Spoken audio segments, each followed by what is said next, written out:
Today we have the privilege of visiting Mary and Richard Lanier of Falls Village, Connecticut. They've been happily married 56 years. They've invited us to tour their beautiful estate. So here we go.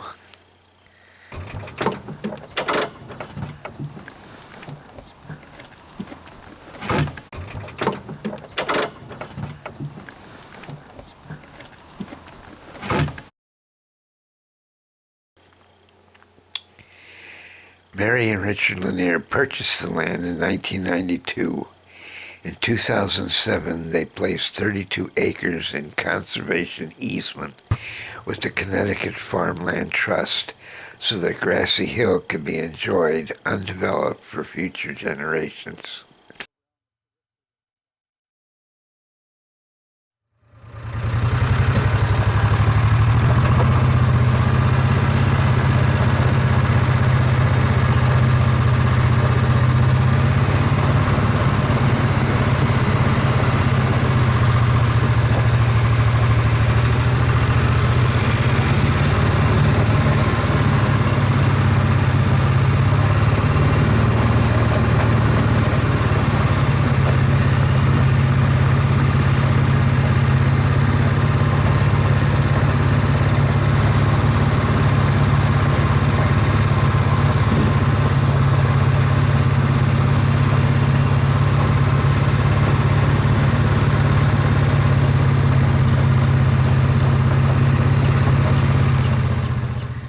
The property, nearly 40 acres, originally belonged to the colony of Connecticut, but was sold at auction in 1739 to British settlers for a modest £60, long before the Revolutionary War.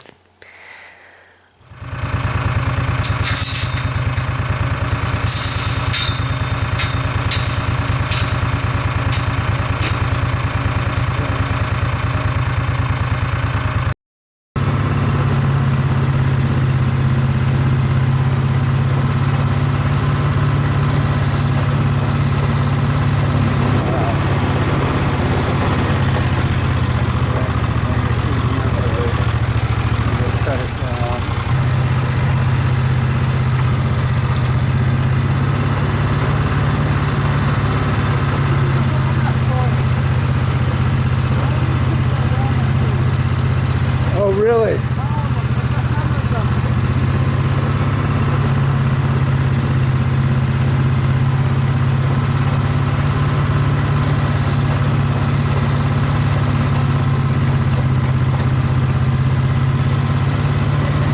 Yeah, Mary. Yeah, I'm fine, thanks. You can see the old fence line, so this is the very edge of the property.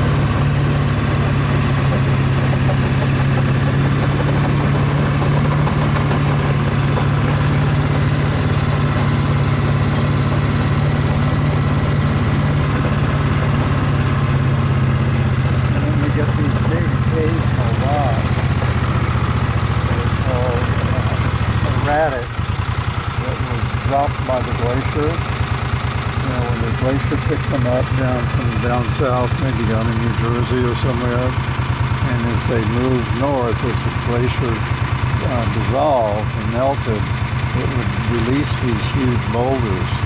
And this one is one that's it's an amalgamated stone called pectolite. You can see the little crystals in it.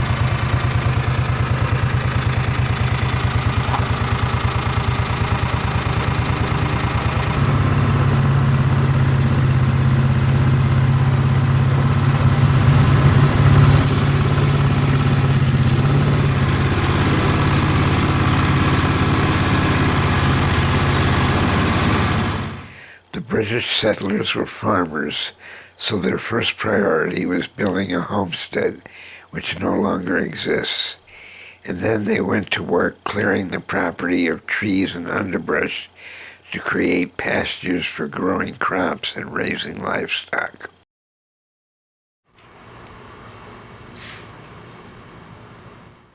A lot of trees in northwest Connecticut had already been cleared to make charcoal, essential for blast furnaces where iron ore was smelted. In northwest Connecticut, iron was the primary industry in the 17 and 1800s.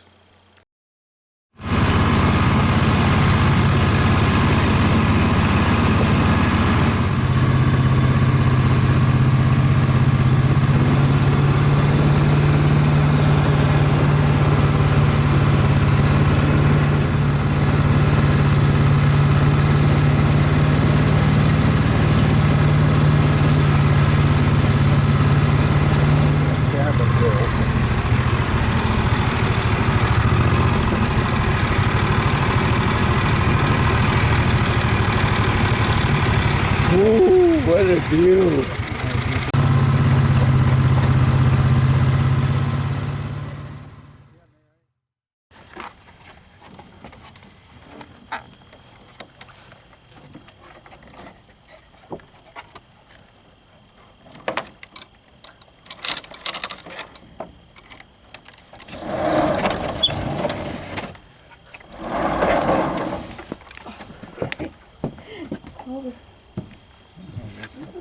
I was wondering where all these were. Let's sit down for a minute.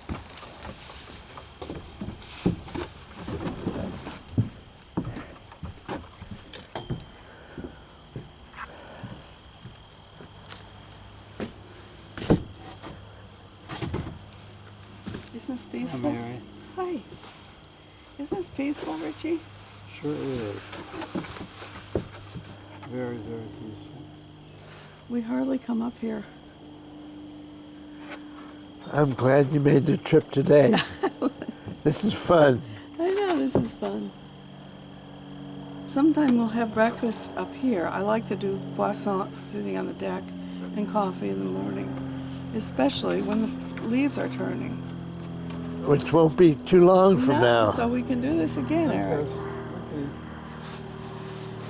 Okay. It's also very beautiful here in the winter when all the leaves are off the trees because it looks like a little miniature railroad village. Uh-huh. You know, it looks like just a tiny little, you can see the houses and everything.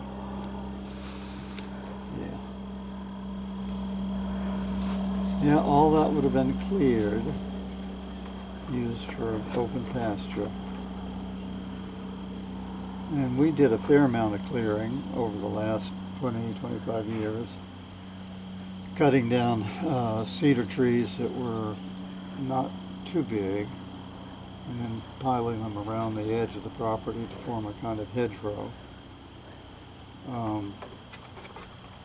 But it's constant maintenance, as you can imagine.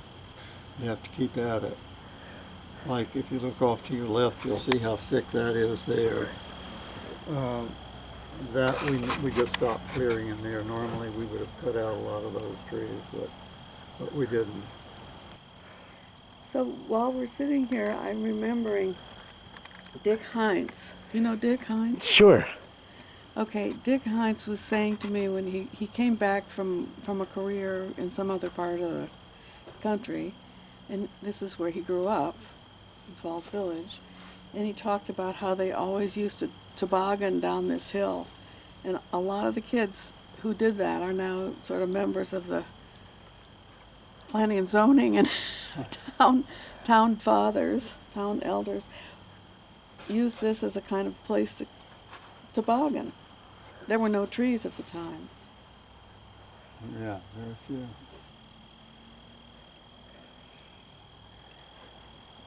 We can't tell for sure, but on old Google Maps, when I say old, I mean Google Maps that go back to like 2002 or 2003. You mean the satellite maps? You know, where they take the satellite photographs. There's a satellite photograph looking like straight down, like in that area. And it looks, if you look carefully, like there is a pretty perfect circle. And you can't tell whether it's, you know, it's an artifact of the photograph, whether it's somehow the topography of the land, whether it might represent some old Indian ritual marking of some kind. It's impossible to say for sure, but it's kind of a mystery. Well, there's a circle, a big circle. The edge of it goes right on the edge of the cemetery and comes right around where we are now. This is on the satellite map. You can't see it here. You can sense it, but you can't see it. In the middle of the circle on the satellite map is another perfect circle that looks like it was maybe 15 feet in diameter, something like that.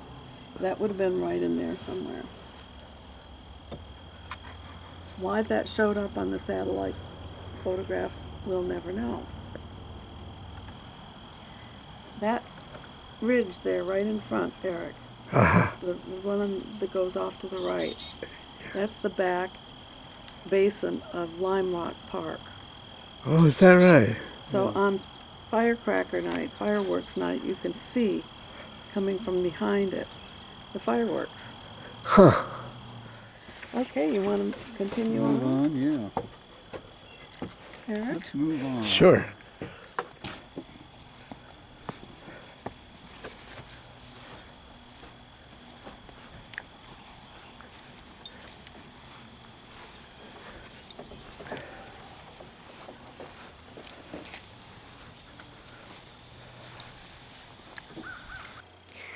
Richard Lanier is President Emeritus of the Asian Culture Council in New York that supports cultural exchange between Asia and the United States.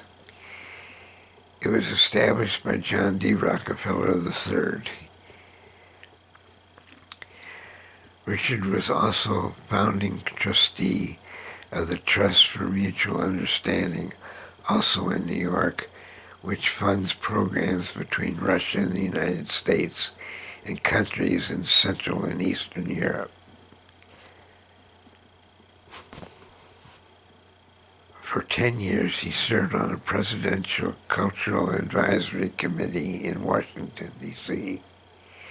Actually, he served on many profit and nonprofit organizations fostering cultural understanding between the U.S., Japan, and China. Closer to home, he is vice president of the Little Guild of St. Francis Animal Shelter in West Cornwall, Connecticut. Mary Lanier's resume is equally impressive. She was educated at Oakland University and at Tulane University.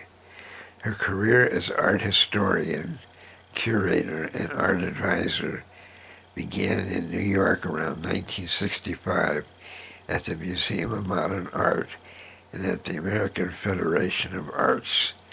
She worked with David Rockefeller at the Chase Manhattan Bank, procuring art while traveling around the world. She was in the prestigious vanguard of art collectors in the corporate sphere. Some of her clients included the Becton Dickinson Company, the Metropolitan Life Insurance Company, the Philip Morris Company, BMW of North America, the Episcopal Church in New York, and the Dow Jones Company of New York. She has traveled extensively throughout India, Japan, Tibet, and Mongolia.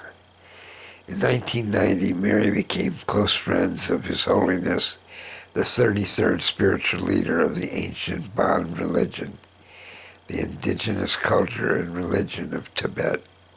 She is an active leader of the Bon Foundation of America and frequently visits the Menri Monastery in Dolonji, India, the worldwide headquarters of Bon. When His Holiness became seriously ill, he lived with Richard and Mary to the peaceful end.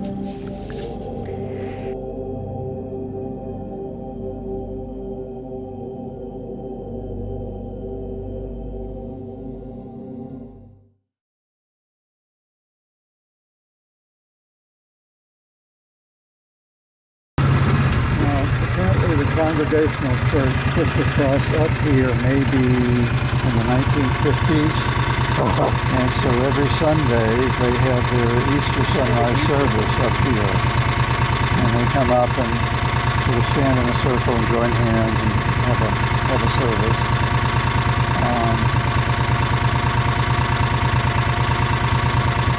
Quite nice.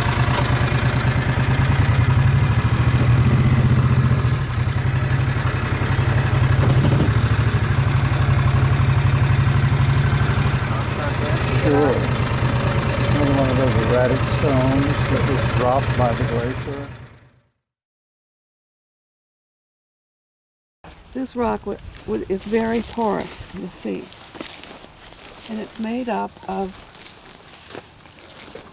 mica on it. If you look at the sunny side of it, Wow. it's all sparkly. See? We call it tooth rock because it looks like a molar. You see how it sparkles? Yeah. And it's one of those, what did he call them? Erratics Erratic. that drop down. But if you notice, these sparkles go all over the ground here. Oh, yeah. Because this is so porous, it means that it's been shrinking. In fact, it's visibly smaller than it was when we first moved here. So all of its mica has fallen here, and we're standing on probably what is a huge pile of the debris from this rock. There are other pieces of it over there. See that one over there? Oh, yeah. Yes. So one can simply imagine or speculate that this rock was enormous. And because of its sparkle and because of its beauty, it was probably a sacred something or other. It sure is magnificent. It's magnificent. Never seen anything quite like it, Mary. No. A scientist gave us the name of the stone. I think it's called pectoline. Nowhere to be found around here.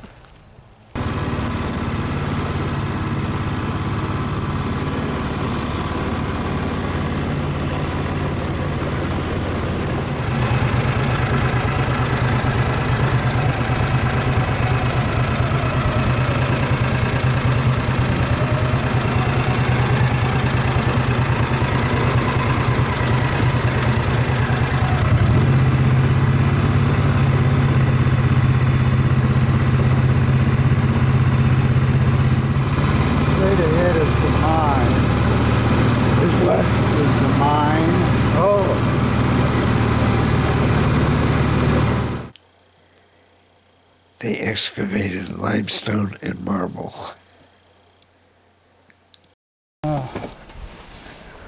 What is it?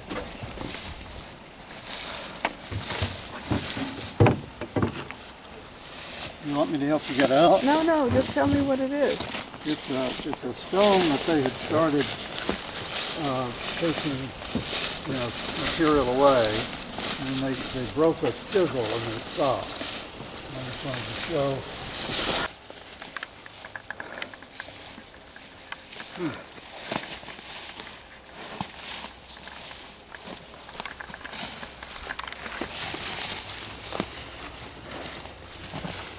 Never been back here. Pretty wild. Yes. So when you get home, you should take a shower for ticks. Do. They would split these rocks to get the right size rock for building, and they would use a chisel. See it? Yes. And it would have a shaft probably about that long, and they would be driving it in there. But for some reason, this one either broke or it just got so far in there they couldn't drive it any farther. So it just got stuck. See it? Yeah. Amazing.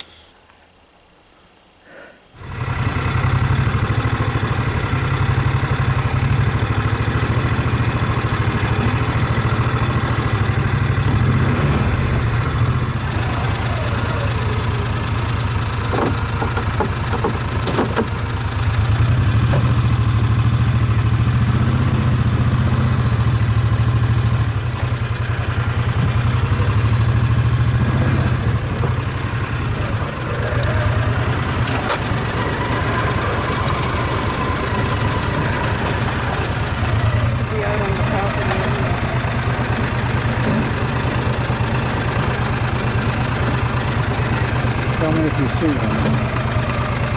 They're up here more. One is on the left and one is on the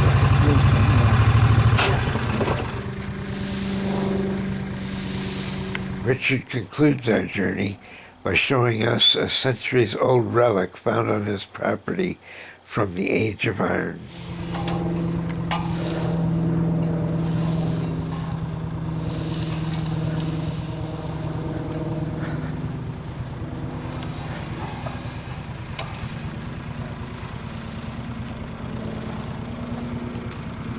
That okay? Yeah.